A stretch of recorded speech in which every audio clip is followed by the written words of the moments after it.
Hello friends, welcome back to my channel. तो जो ये टॉक शो हमने स्टार्ट किया था to discuss on different profession, आज का हमारा जो टॉपिक है वो है आर्किटेक्चर। तो आज हम डिस्कस करेंगे डिटेल में आर्किटेक्चर के बारे में। तो अगर आपने ऑलरेडी सोच लिया है कि आपको आर्किटेक्चर बनना है, सो ये वीडियो आपके लिए काफ़ी हेल्पफुल रहेगा। और अगर आपने अभी तक कुछ डिसाइड नहीं किया है कि क्या बनने का सोच रहे हैं आप, तो this can be a very good option.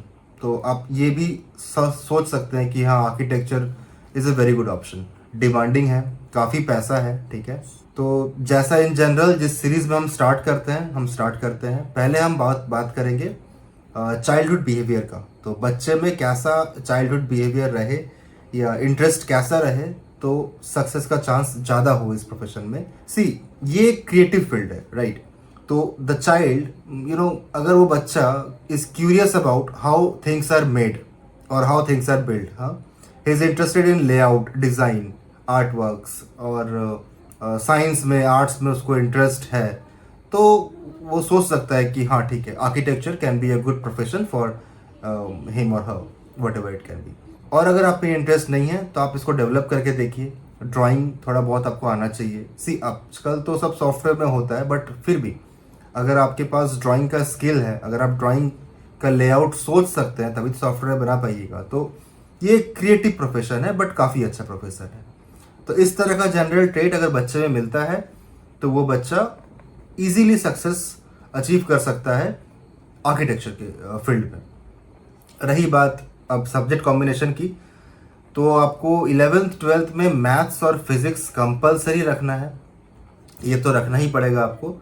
Apart from that मैं सजेस्ट करूंगा कि an elective in arts can help to build a very strong foundation to be an architecture. Math science compulsory है 11th-12th में, और आप एक elective रख सकते हैं आर्ट्स का, जो आपको काफ़ी हेल्प करेगा आगे जाके इस प्रोफेशन में आगे बढ़ने के लिए।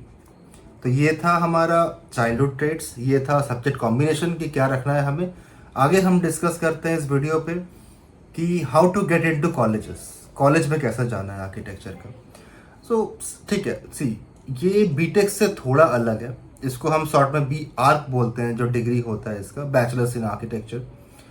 तो IITs also offer this, few NITs also offer this. So of course IIT NIT जो ऑफर कर रहे हैं वो तो बेस्ट है ही है, बट देन आपको एक नेशन वाइड यहाँ पे एक एंट्रेंस एग्जाम होता है जिसको बोलते हैं NATA, national aptitude test in architecture.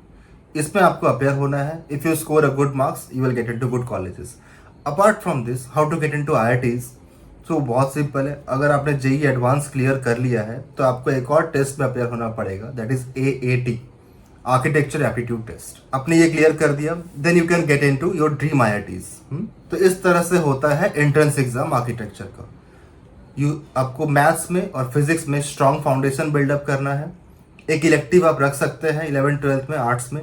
Arts का बहुत काम है इसमें। सी, डिज़ाइन आप बना रहे हैं तो उसमें फिजिक्स तो है, मैथ्स तो है ही, बाय डिफ़ॉल्ट ये कंपलसरी है। उसके अलावा आपके डिज़ाइन में एक चीज़ बहुत इंपॉर्टेंट होता है, वो होता है एस्थेटिकली प्लीजिंग, वो कितना अच्छा लग रहा है बिल्डिंग। सो यहाँ पे आपको आर्ट का नॉलेज काफ़ी हेल्प करेगा। कैसे इवोल्यूशन हुआ बिल्डिंग्स का, क्या क्या डिज़ाइंस कैसे इवॉल्व हुए, कैसे चेंज हुए, अभी मॉडर्न रिक्वायरमेंट क्या है, तो ये सब समझने के लिए आपको आर्ट्स थोड़ा सा पढ़ना तो पड़ेगा, ठीक है। इसके बाद अगर हम बात करते हैं टॉप कॉलेजेस की, तो of course IITs offering architecture are on the top in the list. इसके अलावा आपका NIT Calicut is also very famous for architecture. Then we have SPA Delhi, जिसको हम बोलते हैं school of planning and architecture, it's in Delhi. So government college की list में ये कुछ कॉलेजेस हैं जो लिस्ट को टॉप करते हैं। Then again if you come to private college, we have JJ college of architecture in Mumbai. Then again there is CEPT university Ahmedabad. ये कुछ प्राइवेट कॉलेजेस हैं जहाँ पे आप आराम से आर्किटेक्चर कर सकते हैं और एक अच्छा पैकेज आपको मिल सकता है। अब आते हैं हमारे अगले पॉइंट, प्रोफेशन में करना क्या होता है। बहुत ही सिंपल है, आपको डिज़ाइन करना है। आपको डिज़ाइन करना है अलग अलग तरह का इंफ्रास्ट्रक्चर, बिल्डिंग, कुछ भी, जहाँ भी सिविल वर्क है उसका पहले एक लेआउट डिज़ाइन करना पड़ेगा। तो आपका मेन काम है वो डिज़ाइन प्रिपेयर करना। अगर आपको डिज़ाइनिंग पसंद है तो आपको सक्सेस काफ़ी अच्छा मिल सकता है इस फील्ड के अंदर। और डिज़ाइनिंग ही है इसमें मेन आपका basic work, basic job, physics और फिजिक्स एंड मैथ्स को ध्यान में रखते हुए। इसके बिना डिज़ाइन जितना भी अच्छा कर लीजिए आपका बिल्डिंग गिर जाएगा। तो ये देखना है आपको ये इंश्योर करना है कि आपका डिज़ाइन सेफ है, एस्थेटिकली प्लीजिंग है, राइट, फंक्शनल है। ये 3-4 पॉइंट्स आपको ध्यान रखते हुए आपको डिज़ाइन डेवलप करना है। That's all about the profession in architecture. फिर हम सैलरी की बात करें तो काफ़ी डिमांडिंग है ये, और सैलरी काफ़ी अच्छा है अगर आप एक अच्छे पोजीशन पे पहुंच गए हैं। इंफ्रास्ट्रक्चर डेवलपमेंट कितना इंपॉर्टेंट है और किस स्पीड से हो रहा है ये आप सबको अच्छे से पता है। तो डिमांड काफ़ी ज़्यादा है इसका।